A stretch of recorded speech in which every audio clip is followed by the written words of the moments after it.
US President Joe Biden is on the hot seat to push his domestic agenda across the table with support from Democrats.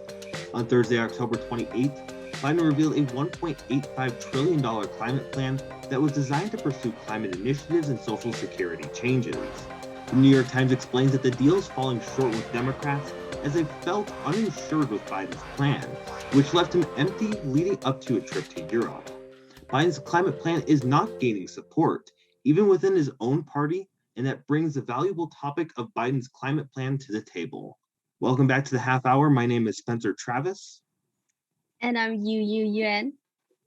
And we've made it to episode 10. Oh my goodness, what a thing. I can't believe we're actually 10 episodes into this. That's ridiculous. And now we'll get the YouTube comments of, you've been doing it for 10 weeks, so like you should have expected to be at episode 10 by this point. But hey, we're at episode 10. And we don't complain about that. Y'all might also notice that we have a special guest on our episode. It is decided now that every 5th episode you're going to have a special guest. So like type in your requests. But today we have Joshua Mitchell. He was a competitor on Cheyenne East High School's speech and debate team for 3 years, starting sophomore year, receiving numerous awards at the local and national level. He did Lincoln Douglas debate, public forum debate, my ex-partner, and extemporaneous speaking. He now competes in policy debate at the collegiate level at the University of Wyoming. He is also an economics major, but has dabbled in climate change and climate change policy, which means that he can bring us a lot of, I guess, very good content for this week's episode on Biden's climate bill. Welcome, Josh. It's great to have you onto the show. Real fast before we jump in, Josh is actually going to start background information and all that cool stuff. I do want to note that as we are recording this on Thursday the 28th. There are going to be a lot of things that are going to change by the time that this is published. The first one is just, as of now, we don't actually know. There is supposed to be a vote either today or tomorrow that pertains to this climate bill in the House of Representatives. As of the recording of this video, that vote has not happened. So there are a couple things that this recording has done prior to anything happening. So if anything does come up in the news as we are here, we will have our handy dandy phones ready, and we will probably mention something as it comes up. Anything to add there, YuYu? I don't necessarily think so. I think like it's just general knowledge with every piece of news that we do talk about. There are a lot of changes happening. So be sure to stay updated along with like watching these videos. We should not be your only source, as we have mentioned before. All right, without any further delay, Josh, the floor is yours. Okay. I agree with what Spencer said, that I think this is an ever-changing issue. It moves very quickly because that is both the way politics works generally, but also specifically for this bill, because there are so many moving pieces and so many things that can go wrong. And so many of the parties, like both Democrat versus Republican infighting, but also like internal Democratic infighting, has to do with other bills that are also being moved very quickly. So like pretty much anything can flip on a dime. Like you might think it's going to get passed one day, and the next day it's very obvious it's not going to get passed at all. There are like two major things with the bill. The first one is like the debate about whether or not the bill will actually happen, because it's one of the biggest climate bills in history, and it's also tied to one of the biggest infrastructure bills in history. It's supposed to be close to like the New Deal from the 60s. Like it's supposed to be like a massive deal, like the progressive era. The second thing is like whether or not the deal is enough, because there's like the internal politics of whether or not the deal will get passed. But there's also the question of like, if the deal is even enough to solve climate change, because climate science is an ever-changing thing. I've taken like 6 courses on environmental studies and economics, and most of the time they change like from one course to another, from one semester to another, because there's always new IPCC reports and new reports from scientists coming out about like how bad warming is going to be and what the impacts are going to look like on our society in the future. So looking at the first problem, is like whether or not the bill is likely to get passed. It's one of the main controversies of the bill. For context and clarification, this bill is intertwined with a bunch of other bills. The main bill that we're talking about is the infrastructure bill, which originally had a price tag of $3.5 trillion, but that got changed and cut down recently to like $1.25 trillion or $1.75 trillion. It essentially got cut in half. It was a massive watering down of the bill, which gets into some of the party politics because centrist Democrats like Joe Manchin and Sinema, who I'm sure you've heard of at this point, had wanted the bill to be reduced because they thought it was too much spending. And for Manchin specifically, it was like coal country, like he's from West Virginia, it's all coal out there, didn't want parts of the bill to get through. The other problem is that this bill is tied on a dual track with another bill, which is trillions of dollars in social spending, one of the biggest social spending changes from like the entirety of US history. It would make changes to our tax code and changes to who gets things like welfare benefits. That bill is important because House Democrat progressives tied it to this bill and said essentially that if two things. One, they said if that bill doesn't get passed and Joe Manchin and Sinema refuse to pass that bill, they're not willing to pass this bill. But two, that they don't want to pass a watered down bill in the first place.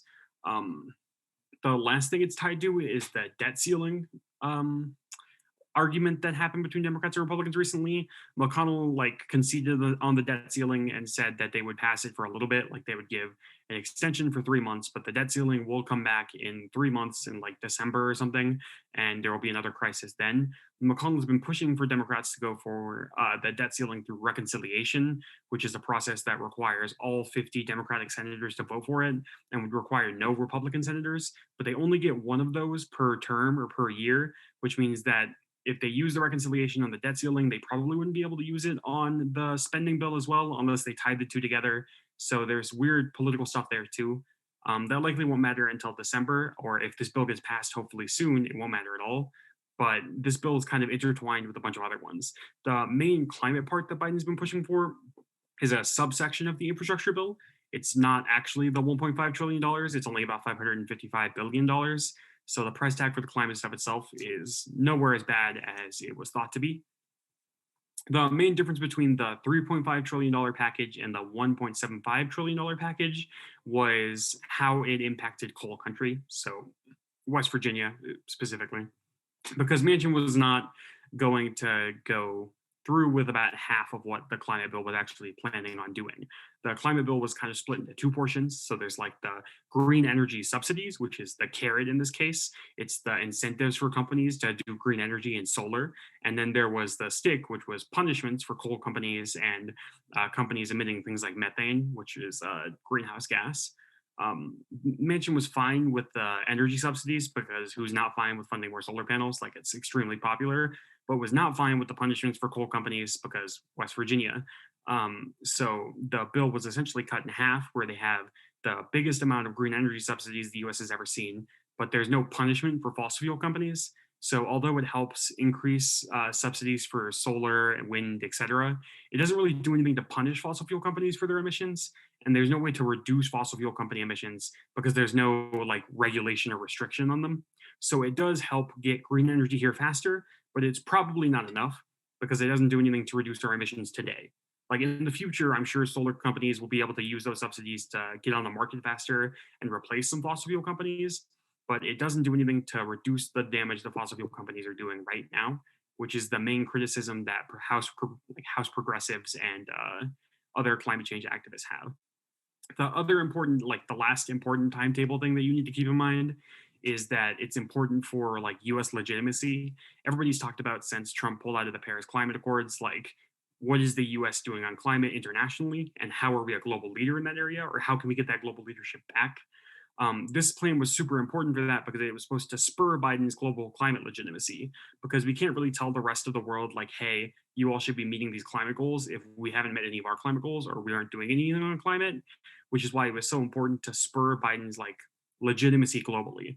The problem is it's probably too late for that, because the COP26 climate summit, the UN big climate summit, is happening in less than a week, I think. And at that point, the bill probably will not have been passed. So it's likely that it will not be enough to save US climate legitimacy, but hopefully it'll be enough to stop further damage from happening. And that actually is kind of a really good transitioning point into more of like what's going on just in general when it comes to climate change. I think that there's a lot that really should be discussed because when we're talking about a climate plan, it is important to understand like how, like, not necessarily how climate change works, but what's going on with climate change in the US as it relates to it. So I'm going to break down basically three big things here. The first one is what people in the United States think about climate change according to a survey. Um, what massive what uncertainties we have in margins of errors that relates to climate change itself. And then lastly, how climate change isn't what we've been expecting it to be. It's been very different in comparison to what a lot of people have been claiming as like the end of the world scenario. So let's just start with what people generally think about climate change in the United States. And this is from a Yale 2020 survey.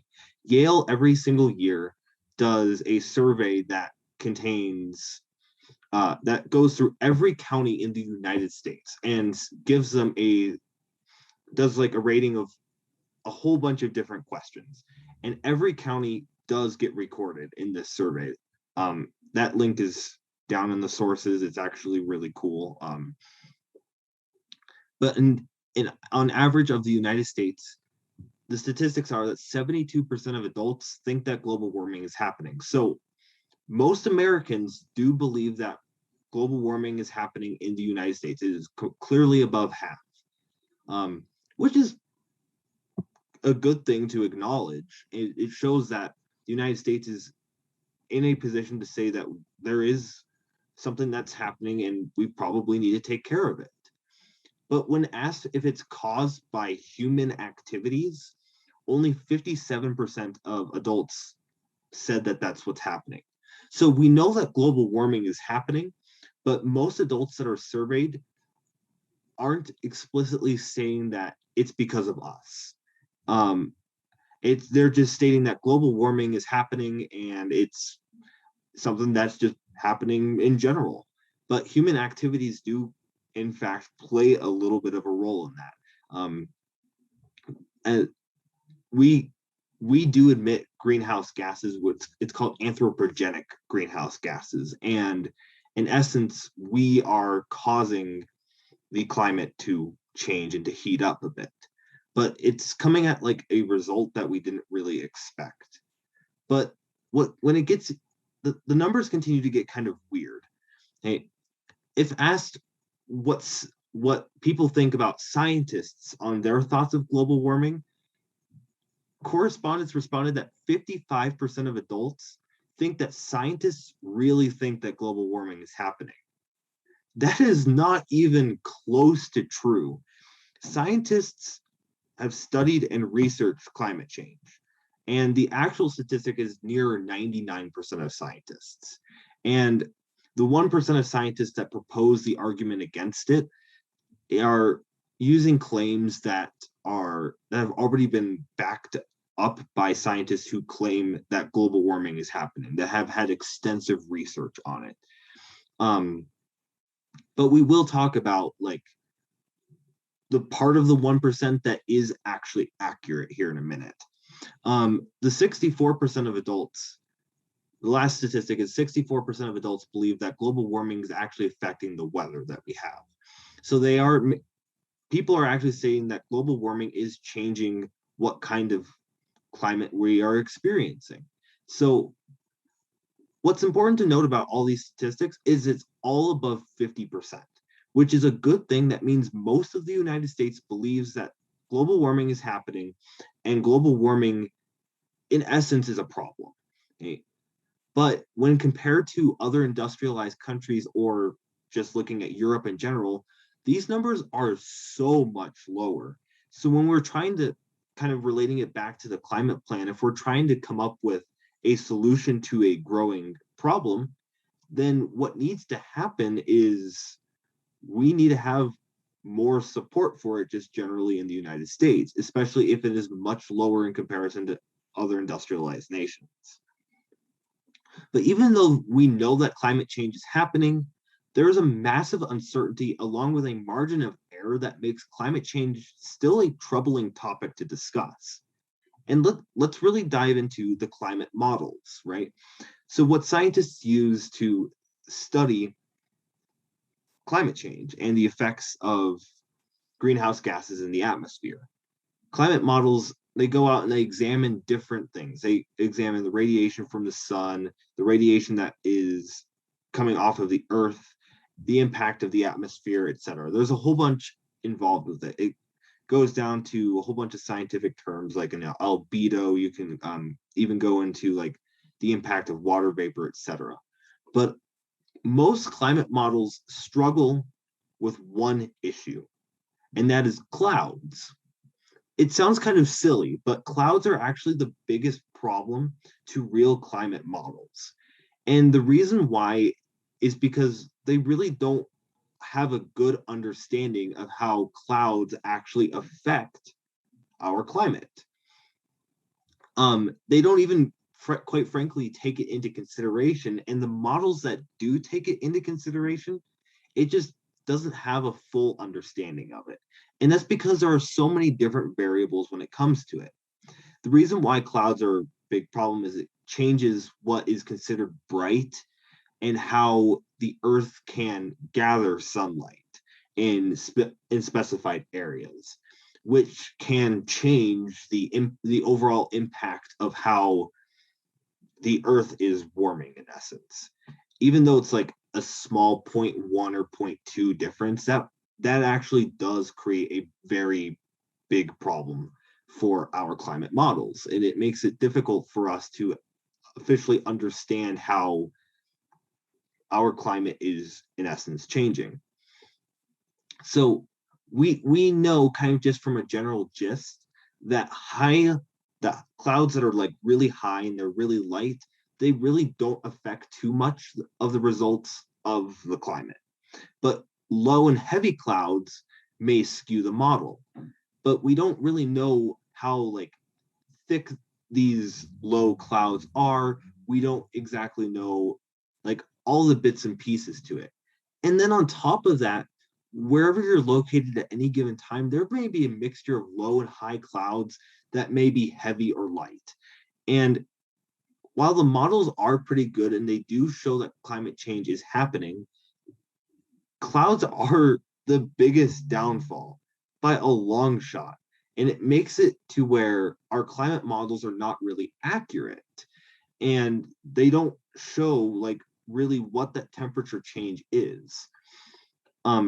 We often hear a lot of discussion about like the 2 degrees Celsius turning point.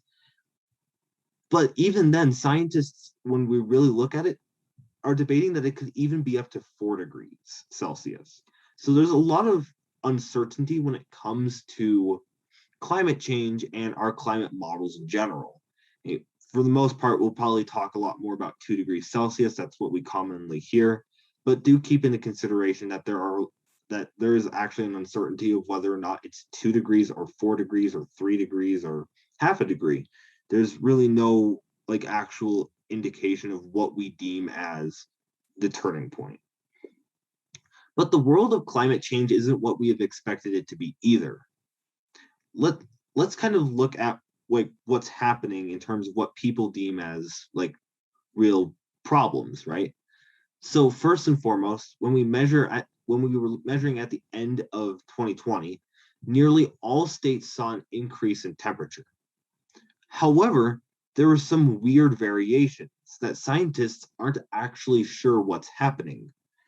Louisiana, Mississippi, and Alabama, in just some counties, found temperature changes to either be neutral or decreasing since the 1900s. So while temperatures are rising across the majority of the United States, this small area is seeing some kind of stability or even drops in temperature since the 1990s or since the 1900s.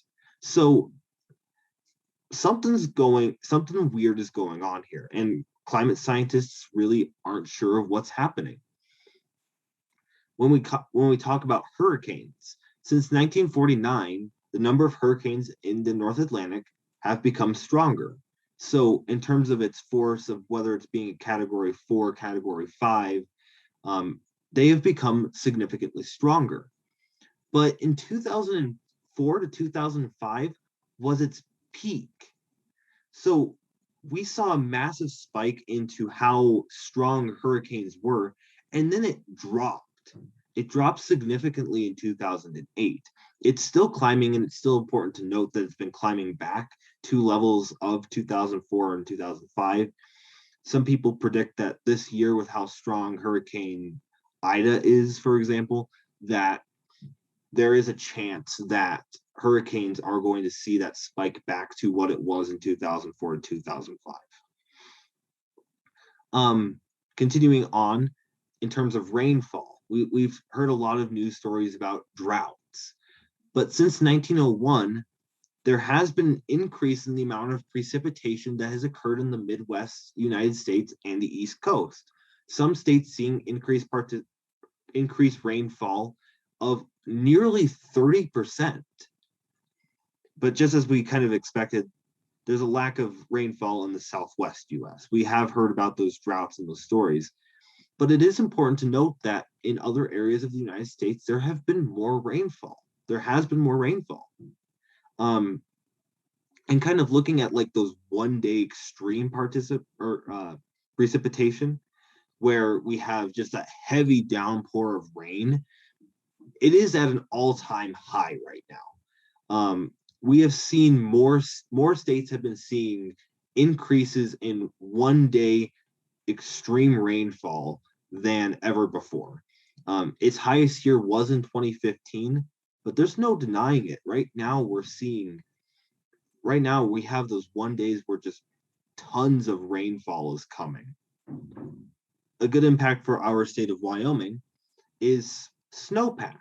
We typically in April get a ton of snow, but it's kind of been disappearing in our state, and it's being replaced with April rainfall, which is indicative of warming weather that's happening. So we're not necessarily losing our normal precipitation. It's just with the warming climate, we're beginning to start seeing, rather than snow, we're seeing rain in April, which is something that is a really good indicator of climate change. But let's also keep in mind that we can talk all these negative things and all these big changes with climate change, but for some reason, there's also some positive ones. Climate change has actually led to growing seasons in the United States to increase, meaning that there are periods of time where people can plant more crops and be able to, being able to plant more crops means that for some farmers, they can get more money. It's actually beneficial. In some states, climate change has led that increase to be 50 days, which has led to benefits for a lot of different people. You could take the state of Arizona, for example, which has seen this big 50-day increase in their growing season just based off of what climate change has been doing. And then the big one that always gets talked about is wildfires. We always hear every year about the big California wildfire. This year we heard about the Dixie Fire. But the number of wildfires are actually decreasing in the US, despite them being these tremendously huge continuous stories that we hear. But the difference is that wildfires are burning more than they ever have before. So take what you want from that. Is decreasing wildfires a good thing? Yes, but is burning more acres a bad thing? So take what you want out of that. But understanding kind of the basis of what's happening in the United States pertaining to climate change, pertaining to global warming, we actually understand that what's being reported is not all the way completely accurate. It is important to understand that these changes are not what we originally thought they were. We're seeing massive differences compared to what the original thought is when it comes to climate change. And when it comes all down to it, we actually see that this is kind of a big impact when it comes to like developing a climate plan. We have to understand what's really happening. And the US EPA does a very good job of reporting that. That's where I got all of this cool information from. Admittedly, I also got it from a global warming class. But it is a really important thing to understand kind of just the general background of everything. Yeah, I would agree with that. But just like clarification, climate change is real, it is happening, global warming is a thing.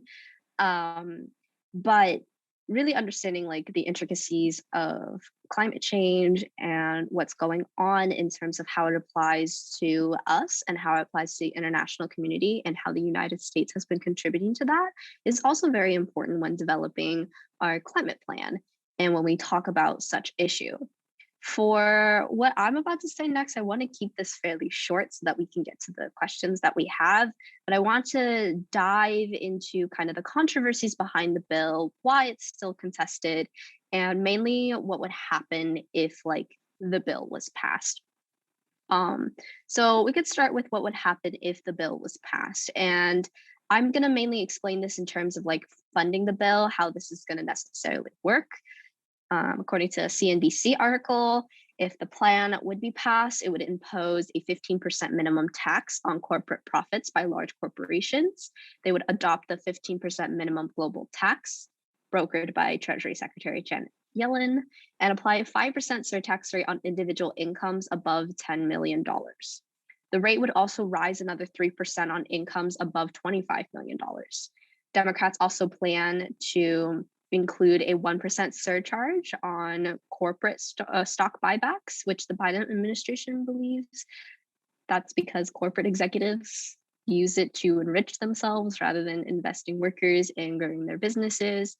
But what we're seeing if it is implemented is a lot of taxes against corporates, against people who make an income above like millions of dollars and stuff like that. And that would be the source of funding for this bill. But it also mainly kind of goes into how Democrats want to pursue this. And it really shows like they're taking a stance on decreasing corporate profits for the good of the people and for the better of society. Other than that, Biden's $1 trillion infrastructure bill focuses on social spending and on supporting the climate change infrastructure. However, while Democrats thought it would pass in the Senate quite easily, or mainly the Biden administration thought it would pass quite easily, that did not end up happening, as Josh has already mentioned. It did not gain the support of centrist Joe Manchin, Kristen Sinema, and surprisingly, Bernie Sanders, which is known as like the socialist Democrat in the House. Bernie is surprising here, but the reasoning behind that is because he doesn't want to support a watered down bill, which would be caused by Manchin and by and by Sinema, because of their ability to kind of have this swing vote. Mind you, the Senate is 50-50 right now, so any opposition from a Democrat would ruin the chance of the bill coming into fruition. Therefore, their logic, or Bernie Sanders' logic behind that, is that if these people are able to kind of sway it in their favor because it relies on their vote to pass the bill, then this bill is easily going to be watered down. It's not going to stay true to its form. And we already see that as it has been slashed in half. House Democrats have also threatened not to pass a smaller bill because they don't think it will do enough to fix the climate crisis. So that would include people like AOC. Again, same reasoning. It's because it's watering down the bill and it probably wouldn't be as effective. But more about Joe Manchin. He is a West Virginian Democratic senator. He does not support the bill, mainly because it was a big part of him winning a seat in a very red state of West Virginia. So he basically ran on slashing climate bills back then, and he still maintains that to this day. It is also very personal from him, as his family's wealth relies on coal, and his state is also very reliant on coal in their economy too. So a climate bill that is changing and incentivizing the energy market and like clean energy coming into fruition would necessarily kind of hurt that, or like he would think would hurt the coal industry in West Virginia and hurt his family's profits too. But you also have Kristen Sinema, who is an Arizona senator who rose through the ranks starting out as a part of the Green Party, which is kind of funny, as we see this dichotomy between like being a part of the Green Party, but then not supporting this climate bill that's been happening. But then again, through the years, she has become very moderate, not agreeing with the majority of the bills her Democratic colleagues have put on the table. Some have also speculated that because of her connections with lobbyists, it also sways her vote against the climate bill dramatically too. Funny story here, and it's very interesting when I was reading up on her, is like when someone approached her who was a constituent in Arizona, they approached her to talk about her decision and kind of put pressure on her to, just pass Biden's bill, in which she responded, "Don't touch me," and basically ignored her constituent and kind of walked away. Some of these instances, and you can read stories about them if you just like look, but they happen to both Kirsten Sinema and Joe Manchin, and we see just people kind of pushing them both to support the bill, especially Democrats in the House, or not House, in the House and in the Senate. So other than that, you also have international pressure. Mainly, Biden wanted to pass this bill in order to boost United States credibility in climate talks. So for the UN climate talk that is going to take place in Scotland next Thursday, or for you all, it will be tomorrow when this is published. So he basically wanted to pass it before then, because it could boost the United States credibility in talks about how to address the climate crisis kind of internationally and where the United States stands when addressing the climate crisis. But if you don't have a resolution and you can't really pass like an effective bill, or if people are unwilling to pass like a watered down bill, it causes a lot of tensions to increase and kind of decreases our credibility on the international level too. All right, and that gives us into our Extemp central questions of the day podcast, whatever the heck, whenever you're listening to this. It could be a Thursday, even though this will be on a Wednesday, so that's pretty cool. Let's just jump right into the first question. And the first question we have is kind of generic. It asks, what should America's climate policy look like? And very open-ended question. We've got two open-ended ones today, and let's have our special guest go ahead and start first. Josh, what should America's climate policy look like? Yeah, I'm gonna go for probably the strongest stance possible. I think it's like pretty simple, just broken into 3 parts. The first one is that it should be carbon zero like now. Like it should already have been carbon zero 4 years ago, but it's not, so it should be carbon zero now, which means an entire like change to the energy sector, plus tons of subsidies for green energy, which we can already see somewhat happening now. But it also means getting rid of coal, gas, natural gas, oil, all of that like instantly. The second is international cooperation, because obviously we can't do it by ourselves, which means international commitments. Part of that means that we have to have a strong climate goal, because if we don't, we're not going to have the international legitimacy to point at other countries and say, hey, why aren't you doing this? Obviously, like other countries are going to have a rough time because they're specific economies, but it's just something we have to deal with, considering we were the ones who partially or mostly created this crisis in the first place. The third is reducing carbon in the atmosphere. Most scientists agree now that our current technology is not enough, because carbon is already locked in, which means there will be some impacts of climate change no matter what, unless carbon will somehow magically get out of the atmosphere. There's 2 options. The first one is to try to get carbon out of the atmosphere through like carbon capture technology, or just planting more trees. Any kind of way to like naturally or technologically get carbon out of the atmosphere would be helpful if it's functionally feasible. But if it's found out to not be feasible, it's a waste of money, then we shouldn't do it. And we should focus more on adaptation, because carbon is already in the atmosphere and there isn't like currently technology to get it out of the atmosphere. So there will be some impacts of climate change no matter what we do, even if we get to carbon zero tomorrow, which means that we probably have to have an adaptation policy and try to reduce the damages wherever we can. I think that the toughest climate stance that we can possibly take is necessary, like literally the toughest it could possibly be, for a few reasons. The first one is just like, it's kind of like a Pascal's wager. Like if we are right about the climate crisis and it's as bad as the scientists say it is, then the damages would be numerous and terrible for everybody. But if we're wrong, we might just waste a couple $1 billion. So who cares? I think the impacts of the climate crisis clearly justify an extreme stance, almost to the most extreme humanly possible, because the secondary effects matter a crap ton. It'll make like resource scarcity worse. It'll make biodiversity loss worse, which makes ecosystems more fragile. Obviously, Spencer talked about extreme weather events already. There's sea rising and the economic implications, which would be massive for billions of people. It would lead to crop loss and huge droughts, which might cause entire regions to fall apart. It would likely lead to more conflict and terrorism, similar to the Middle East, because all of these things are things that would make conflict more likely. It would also lead to a massive refugee crisis, which is why most people are also calling for immigration reform in the context of climate, because millions of people would be moving from places that have now become unlivable or harder to live in. All of this would have catastrophic impacts on the US and the globe. Each individual one of them isn't really that bad, but the combination of them would be disastrous. Supply chains in the globalized world that we know right now probably would cease to exist in the fashion that we know it. The main problem is that regions that have infrastructure to respond to one specific type of climate don't have the ability to adapt quickly. For example, like farmers expect their regions to be farmable and expect them to have climates that are tenable to the crops that they planted there, whereas places without farmland aren't prepared to start producing food on a whim, which means that changing regional climates would massively harm food production, which would also harm like everybody on Earth. Which is why it is probably super important to just have the most extreme climate policy you can, because the worst case scenario is really bad. And even if we're wrong about the worst case scenario, it's not worth the risk in the first place.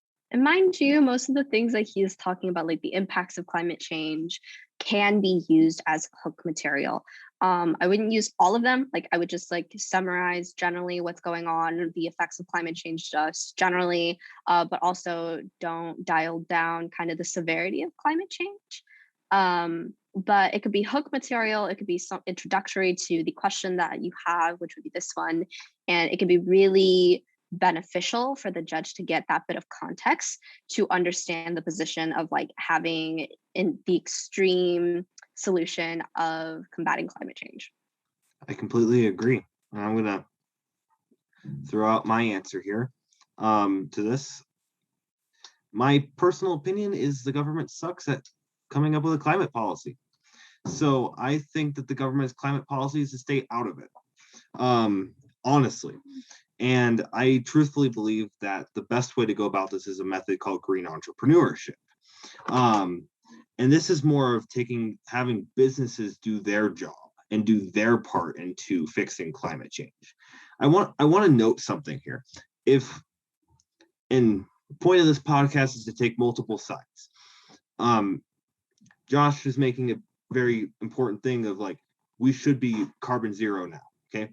I will not deny to that statement. I personally agree with it. Okay?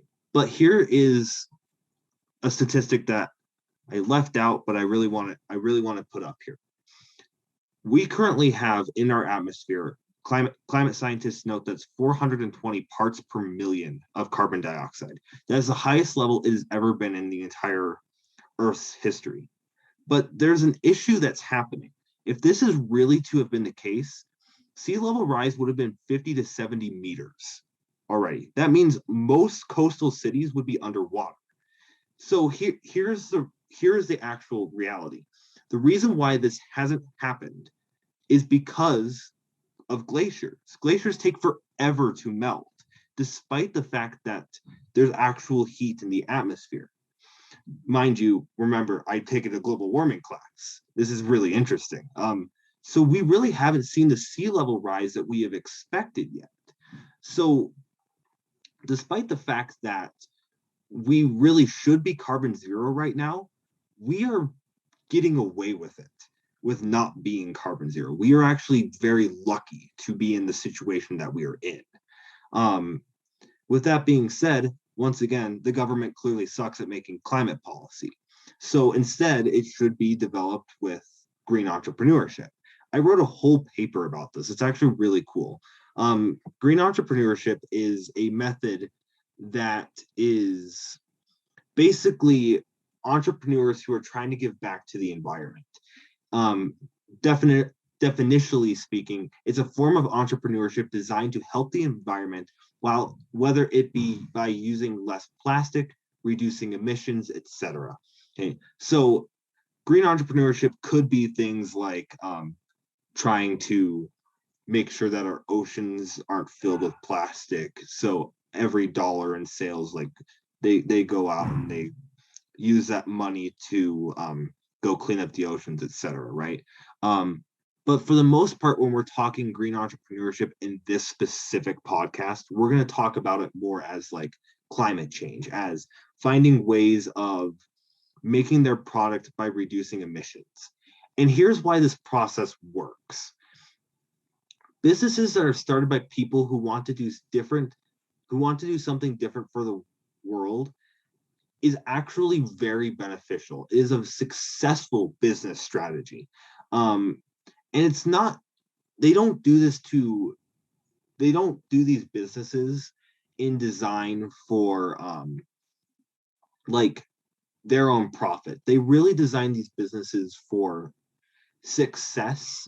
Well, first off, success within themselves, but they really want to give back to the community. So what happens is, I'm pretty sure we've all seen those commercials about the I don't know the name of the company off the top of my head, but the commercial where you go and you buy a pair of socks and they give a pair of socks to like homeless shelters, to people who need them who are there to take care of people who don't have a home, right? And socks are like the number one demand in like the world for like types of clothing. And basically they go out and for every sale that they make, they go out and they give back to their community. The idea is very similar, and that's what makes green entrepreneurship a very successful business strategy. We find that green entrepreneurs are really successful when it comes to businesses, but what also happens is a chain effect.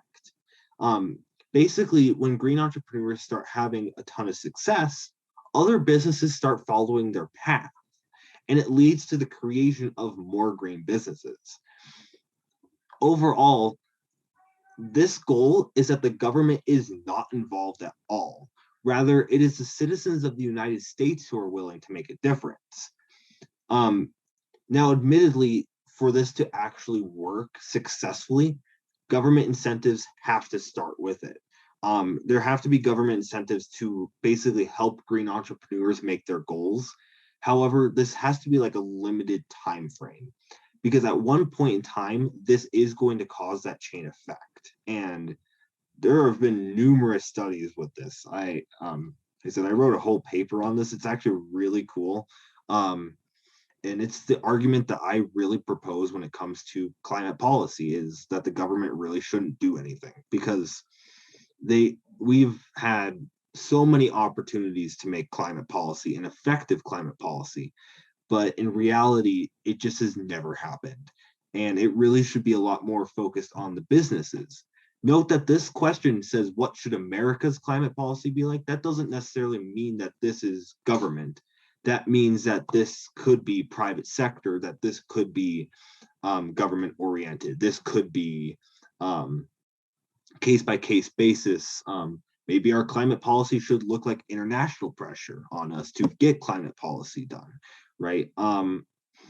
Admittedly, I think that the best way for us to do this is private businesses, and I think that the private sector is what needs to get it done, and that the government just absolutely sucks at creating climate policy.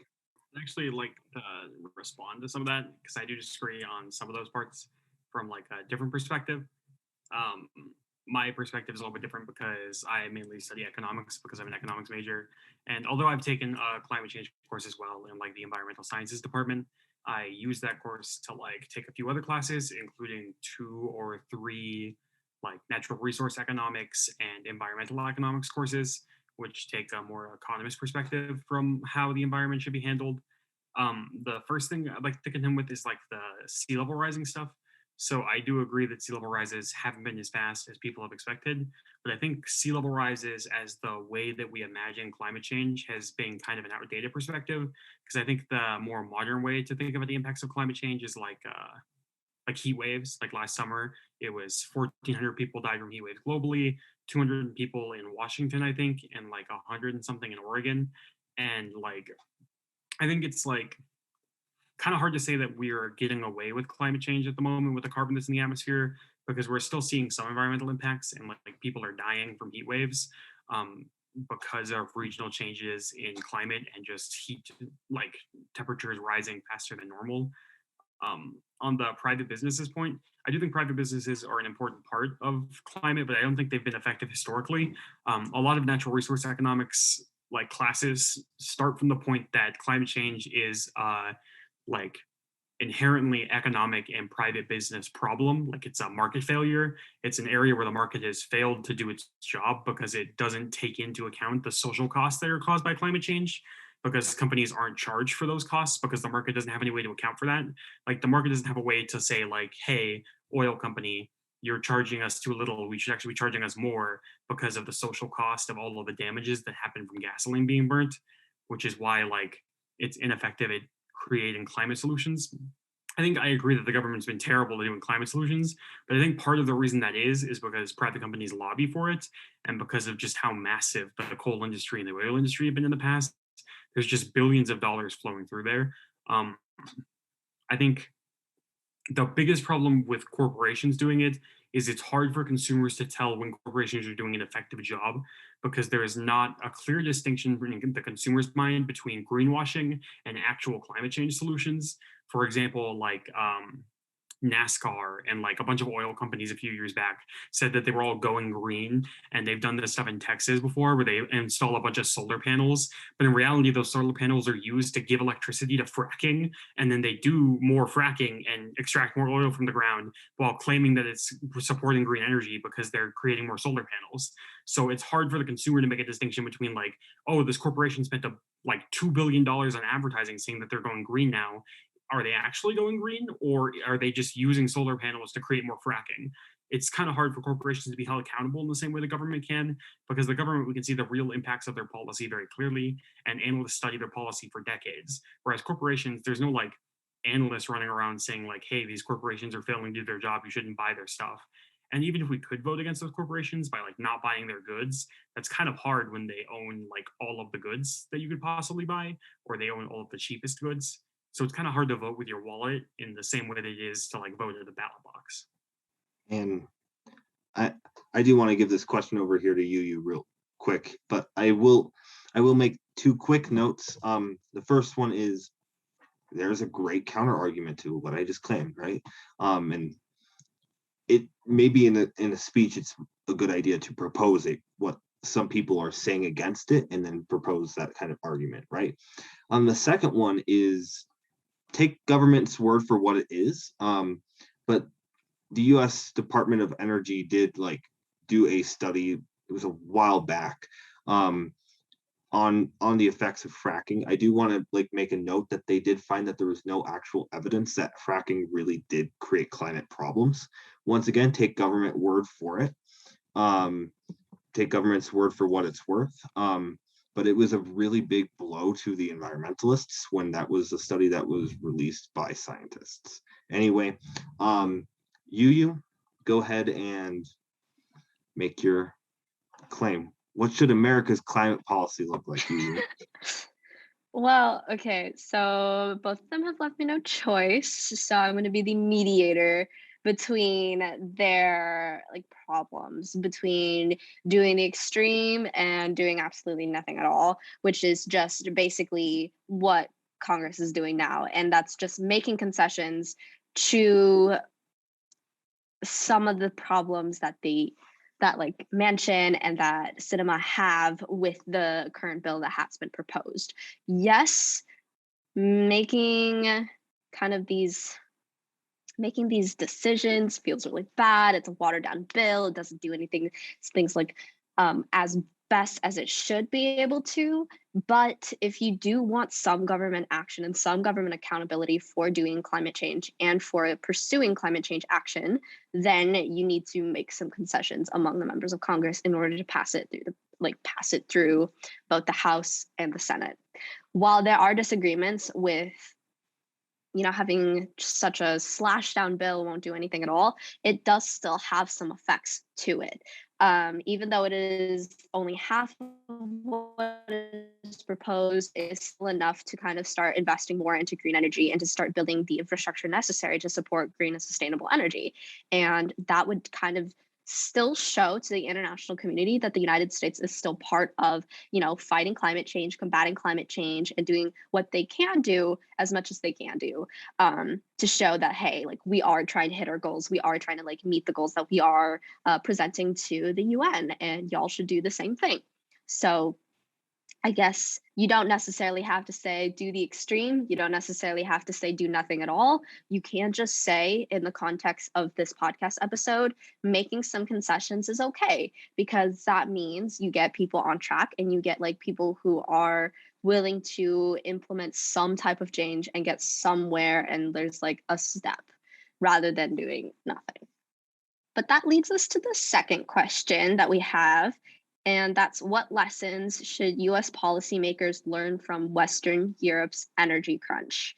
I know, specifically, we have been focusing mostly on the United States, but climate change, again, is an international type of ordeal. And we should look at it from an international lens as well, and not just a domestic lens. The first thing I want to do is actually define the energy crunch that's going on. I think that's important. I think a lot of people would be like, wait, there's an energy crunch in Western Europe? Because that's a thing that doesn't break a lot of news. And yes, there is a really big problem happening in Western Europe pertaining to energy. And it's very specific to green energy, specifically natural gas right now. So what's going on is European nations are relying heavily on natural gas to heat homes, but they don't have enough natural gas to produce the amount of heat that's needed for people's houses and businesses. There are warnings right now by European governments that there are going to be blackouts because there is a massive lack of energy. Basically, what this is doing is it's leading them to find other forms of energy, and their highest demand right now is for coal. And it's a really big problem because the United States, natural gas is a really good resource for combating or having a very good climate change effective system. It's a massive problem. If US policymakers really want to go about fixing something like this, they really need to pay attention to what's happening internationally. First off, let's make it clear that this is not really a good reason to turn natural gas down. I don't know what Josh's thoughts are on that, but I will say that I would gander that all three of us would agree on that statement, because natural gas, to quite a bit of extent, is actually pretty good, especially what they've been working on and developing in the energy sciences, to try to make it to have carbon zero. I'm not saying that it's perfect, but I am saying that it is becoming better, and that is something that states really should start taking into consideration, and especially the US. So my answer to this question, what lessons should US policymakers learn from Western Europe's energy crunch? And I think there's a really good article that I read, and it basically said, build energy security now before it collapses later. And basically, energy security, I would define that as more of the United States trying to ensure that basically finding alternatives in the instance that some kind of collapse like this occurs again. So it's a very straightforward concept. The thing with natural gas is that it has, if we're specifically looking at natural gas as our goal to expand into something more carbon zero, right? Natural gas is it has a massive density. It has energy that can last it quite a while.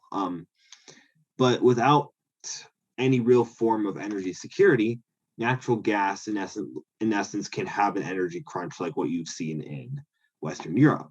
So a few ways that the United States can go about this kind of avoiding something kind like what happened in Europe. The first one is we should, in theory, be able to make more natural gas in the US. And that way we aren't reliant on other countries. A really big problem with this energy crunch is that Europe is going to either have to find a way to rely on green energy or coal to within other countries to be able to work for their own people. The US really shouldn't be reliant on other countries. For some reason, the Biden administration has decided to move away from a focus on natural gas. And that can contribute to being a major problem. They've been very focused with Saudi Arabia and still continuously being on the oil market, which is, take it for what it's worth, can still be a problem, especially when we're talking about like an economic standpoint, because we want to have jobs in the United States, and having more energy security, such as having more natural gas or more available resources, is a really good way to combat like this problem, having more jobs and providing more opportunities for the US to lead on climate initiatives.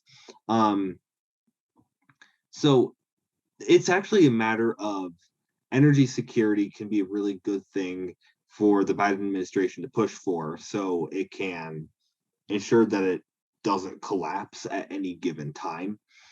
I do think that natural gas is kind of an underrated source of energy production, especially with its technological advances recently and its continuous goals to try to meet to carbon zero.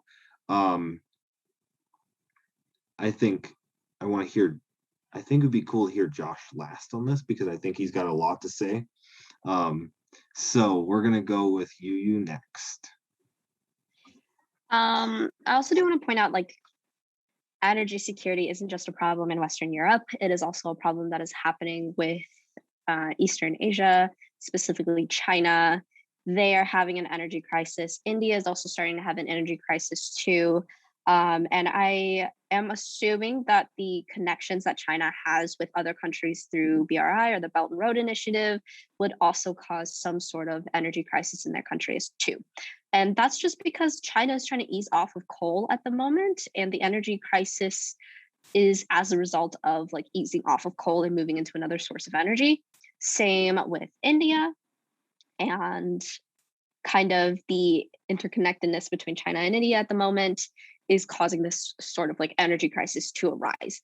But just because it's like easing off of coal doesn't necessarily mean like, oh, we have to stay on coal, we have to like be reliant on coal.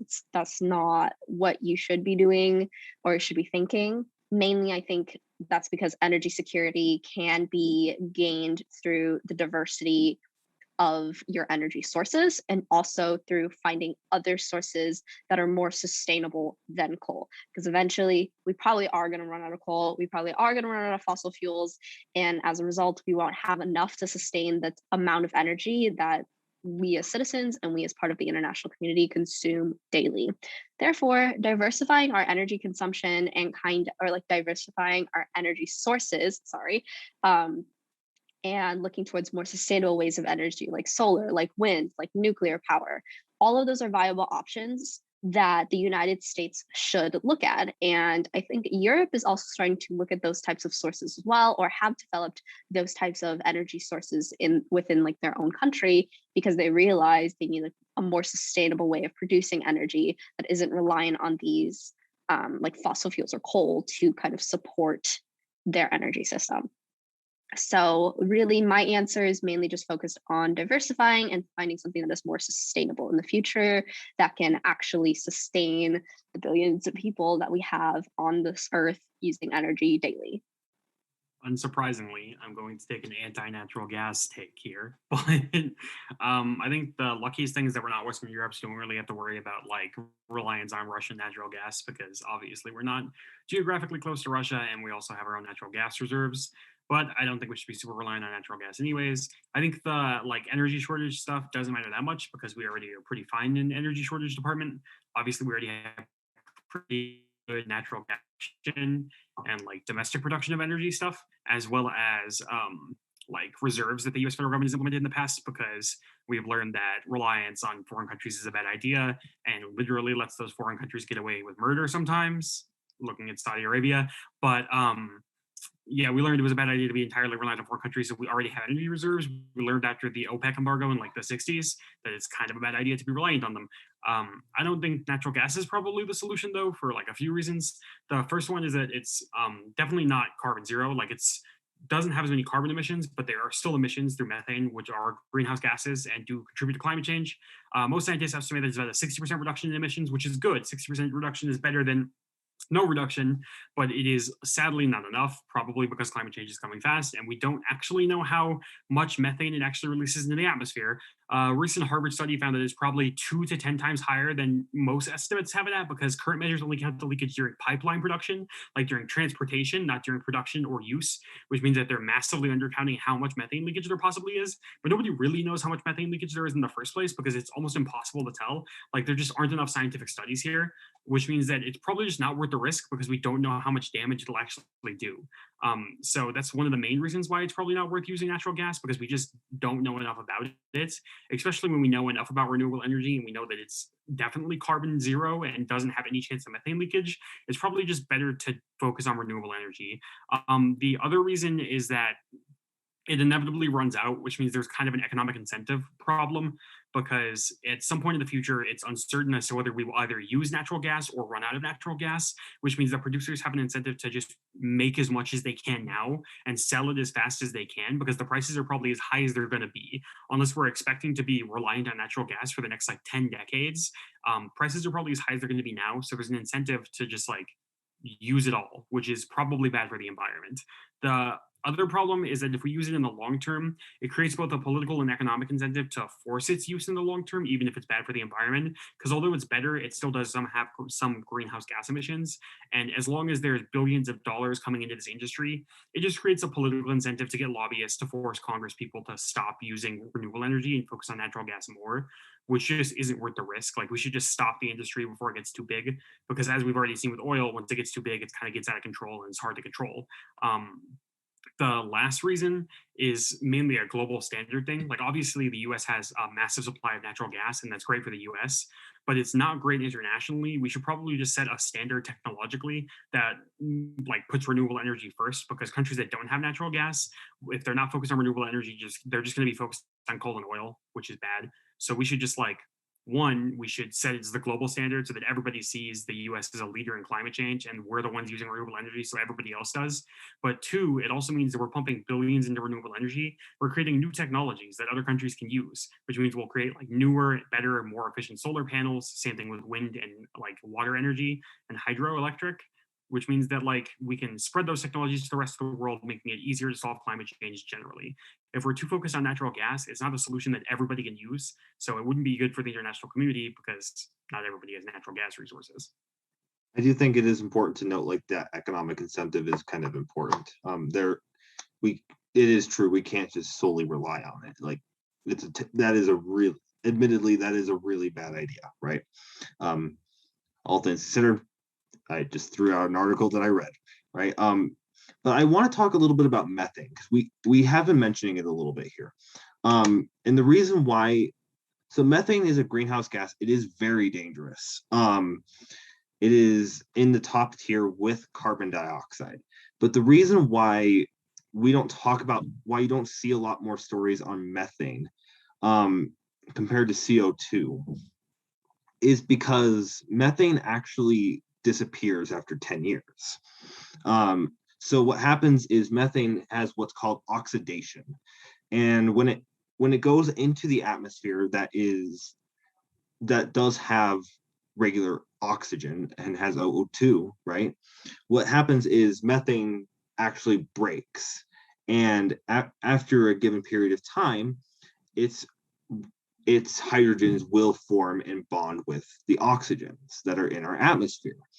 So what does happen is after 10 years, about give or take, methane in essence disappears. So if methane was our only form of emission, then in theory, if methane was the only thing that was in the atmosphere, then 10 years later, we wouldn't actually have anything in the atmosphere. There's no active way of holding any kind of global warming potential. Scientists note that methane is about 84 times more powerful when it is in the atmosphere than carbon dioxide, just using it relative to carbon dioxide. But after 10 years, it becomes zero because it's completely disappeared, which is why you don't really hear a lot of talk about it. It's because after a certain period of time, methane does actually disappear in the atmosphere. Even if it's in there for a little longer, it does end up completely going away at some point in time. And that is kind of just imperative to understand about like why methane is dangerous, and we should make that clear. But it does actually disappear itself in the atmosphere. It's really, the real problem is carbon dioxide, and specifically the most dangerous anthropogenic greenhouse gas is carbon dioxide, because that's not that easy. Carbon dioxide just doesn't disappear right away. And that's why we hear a lot more about CO2, is because in comparison with the atmosphere, CO2 is going to be in there for a while, right? And we have to be able to find a way to extract it other than the normal carbon cycle that's there. Or just go green and have the carbon cycle take care of it itself, right? But in theory, like we should note that methane is dangerous. It is a very bad greenhouse gas. However, it can be, if it was the only emission we had, while we would still see warming, we would also see that methane would take care of itself after like about 10-year time frame is what scientists usually say about there. And I don't know if you guys have anything else to add, but I think that's a really good wrapping point for this episode. Because yeah, methane is a great way to end it on. So first off, thank you all so much for watching. Thank you for your support. If you're not subbed to the YouTube channel, click the sub button. If the box is red, hey, that means you're not subbed. Hey, if the bell is not clicked, that means you're not notified. That means you should be subscribed, and you need to click the bell, because that tells us you're actually getting your notifications, even though we can't see who clicked the bell. We can see who subscribed. Actually, we can't. It depends if you have your account privated. So, just for production purposes, we want to let everybody know that we recorded this with our microphones on Zoom. That's how we produced this. So that's pretty cool. That's a quote that I heard from NPR. That was really funny. So thank you all so much for watching. As you would say, get the one in the round. Hey, oh my God, no, let me do it. There is okay? no. You don't do no it. You don't do it. excuses. You don't do it well, okay? All right. Thank you so much for tuning into this long episode. I know it's a lot to digest. There was a lot to climate change, but we made it. You're here. Go get the one in the round, go do well in the round. Let us know how you did. Let us know how we did. If you have any questions, comment, or concerns, please feel free to email or DM me or Spencer or even Josh. We will probably have a social media linked in the description or in this general frame if you're watching on YouTube. But thank you so much to all of you. Thank you so much, Josh, for coming and talking about climate change and having a conversation with us. We really appreciate it. If y'all have any suggestions on who we should have next on the half hour, let us know. All right. Thank you. YuYu's trying to show me off. Bye. Peace. Have a good one.